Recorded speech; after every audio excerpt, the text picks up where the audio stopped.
Over the entire process of creating the news report, we have used lots of different software and hardware. We have had access to lots of different programs, lots of different professional programs that have benefited our news report very much. The first program that we used to create the music was GarageBand.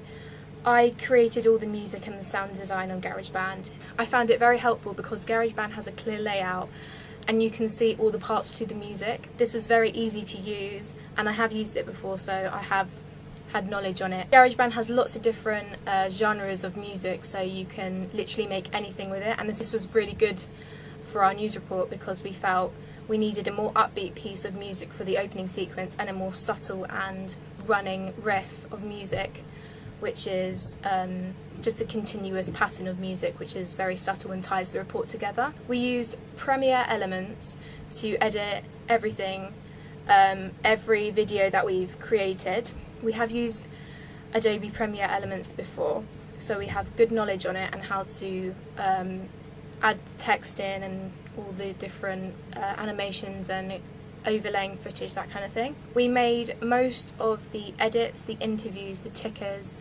and some of the infographics on Premiere Elements because we had an After Effects problem. After Effects was a big problem for us.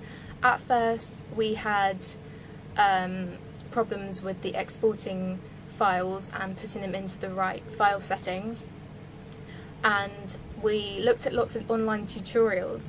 However, the problem with that was the online tutorials had newer versions of the software, and so we couldn't follow the same instructions and work on what we wanted to.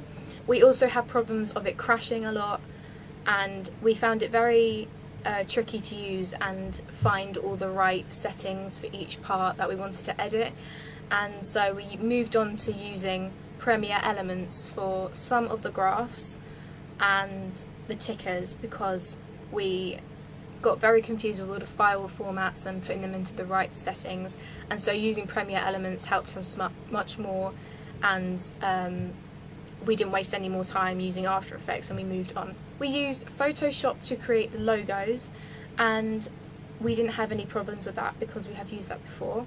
However, it was a challenge to create the logos because we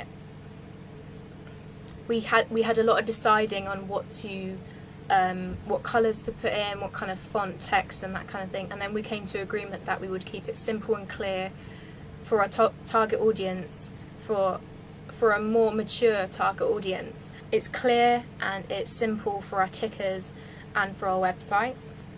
The online websites that we have used over the entire process of the project are Blogger. This is where we uploaded all of our blog posts, and so you can see all of our work on there and who's posted what.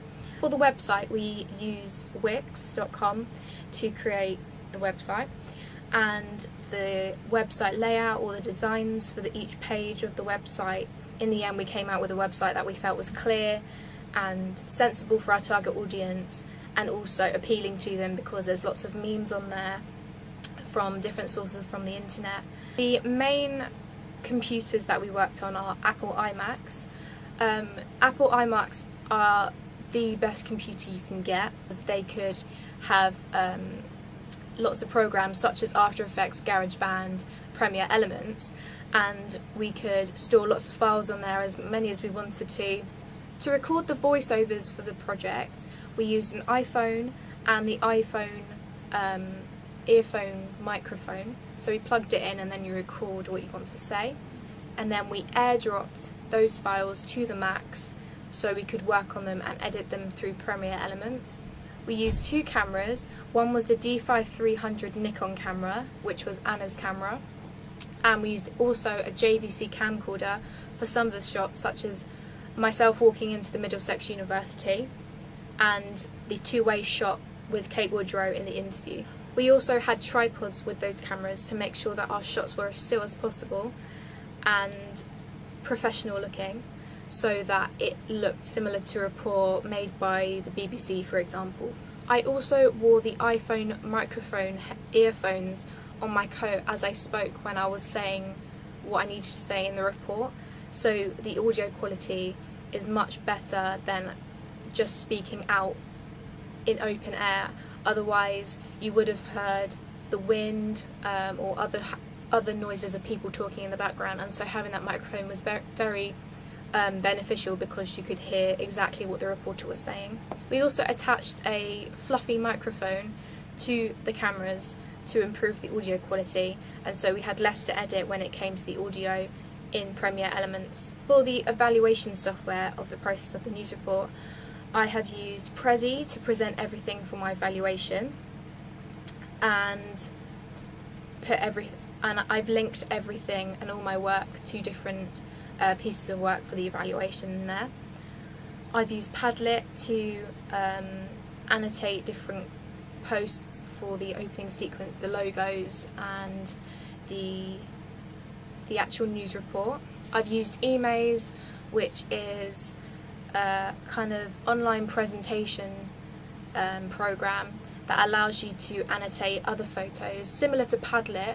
However, it's more in a presentation format, like a Microsoft PowerPoint, but it's online instead of a Microsoft PowerPoint. I use ThingLink to tag photos and write about the logos of different brands and how we really thought about the branding for our news report and how the text and the font would attract a different audience to a logo that is something similar to CBeebies or BBC Kids. We use YouTube to upload all of our edited videos, so we could access all of our videos on any computer from anywhere, which was very beneficial because we could work on it at school and at home.